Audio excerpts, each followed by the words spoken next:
In this video, I will show you how you can use the timer in this particular camera. To set the timer, what you have to do is that you have to go to the quick configuration by pressing this Q button or this Q button. So just select Q, and down here go to that option where it says self timer using these buttons, or you can also tap it over here. And down here we have got different options. Currently the timer is off, but you can set it to 10 seconds, 2 seconds, or custom as well. And you can set the timer using a ring function. So just press on this ring button, and here you can select the delay and number of shots to be taken.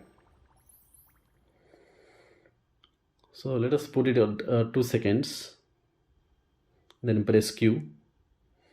And now if I press the shutter button, what will happen is that the photo will be taken after 2 seconds. So you can see that photo was taken after 2 seconds. And to turn off the timer, again go to the Q, and then down here you can select off.